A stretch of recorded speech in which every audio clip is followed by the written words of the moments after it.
অবশেষে দীর্ঘ অপেক্ষার পর আসানসোল কেন্দ্রে প্রার্থী হিসেবে সুরিন্দর সিং আলুওয়ালিয়ার নাম ঘোষণা করা হলো বিজেপির পক্ষ থেকে। আপনারা জানেন এই আসানসোল কেন্দ্রে প্রথমে পবন সিং নামক ভোজপুরি গায়কের নাম ঘোষণা করেছিল বিজেপি, কিন্তু তিনি বাঙালি বিদ্বেষী বলে প্রথম থেকেই প্রতিবাদ জানায় রাজ্যের শাসক দল তৃণমূল কংগ্রেস। তারপরেই পবন সিং তিনি জানান আসানসোল কেন্দ্রে তিনি প্রার্থী হবেন না, কিন্তু তার নাম প্রত্যাহারও করার সিদ্ধান্তের কথা বিজেপি জানায়নি। শেষ পর্যন্ত পবন সিং এর বদলে এই কেন্দ্রে বিজেপির পুরনো মুখ এস আলুওয়ালিয়ার নাম ঘোষণা করা হলো ভারতীয় জনতা পার্টির পক্ষ থেকে। আজকেই তার নাম ঘোষণা করা হয়েছে। এই কেন্দ্রে শেষ পর্যন্ত নতুন মুখ আনলো না বিজেপি। আমাদের সঙ্গে রয়েছেন আমাদের প্রতিনিধি দেবাশিস সেনগুপ্ত। ঠিক কেন ফের এস আলুওয়ালিয়াকেই ফিরিয়ে নিয়ে আসা হলো, কি বলা হচ্ছে বিজেপির অন্দরের খবর কি? দেখো, প্রথম যখন দফায় বিজেপির যখন এখানে প্রার্থী ঠিক করে সেই সময় সারা দেশের সঙ্গে রাজ্যের বাংলারও 20 জন প্রার্থীর নাম ঘোষণা করেছিল, যার মধ্যে আসানসোলের প্রার্থী হিসেবে পবন সিং এর নাম ছিল। যে পবন সিং এর নাম নিয়ে রীতিমতো বিতর্ক তৈরি হয়েছিল, দলের মধ্যেও বিতর্ক হয়েছিল।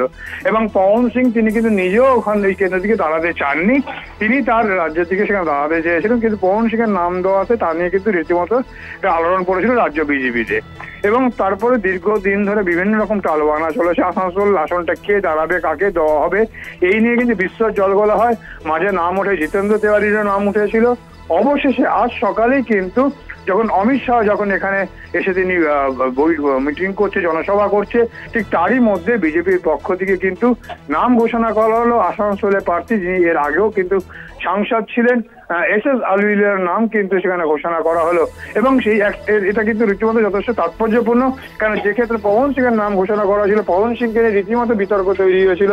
এবং তারপরে সেই পুরনো মুখ এস আলুওয়ালিয়া, যিনি এর আগে একবার পাহাড় থেকে তিনি জয়লাভ করেছিলেন, পরবর্তী সময় তাকে সরিয়ে নিয়ে আসা হয়েছিল এবং পরে তিনি আবারও আসানসোল থেকে এবারে তাকে প্রার্থী করা হচ্ছে। অর্থাৎ বিজেপির মধ্যে যে একটা রীতিমতো পবন সিংকে নিয়ে অর্থাৎ প্রার্থী করা নিয়ে যেটা রীতিমতো দ্বন্দ্ব ছিল, সেই দ্বন্দ্বের অবসান অবশেষে হলো। আজই ঘোষণা করা হলো আসানসোল কেন্দ্রে এস আলুওয়ালিয়ার নাম। ধন্যবাদ। আমাদের সঙ্গে ছিলেন আমাদের প্রতিনিধি দেবাশিস সেনগুপ্ত। ভূমিপুত্র, এই আসানসোলের ভূমিপুত্র এস আলুওয়ালিয়া, সেক্ষেত্রে তিনি ভোটে কতটা অ্যাডভান্টেজ পান সেদিকে অবশ্যই নজর থাকবে।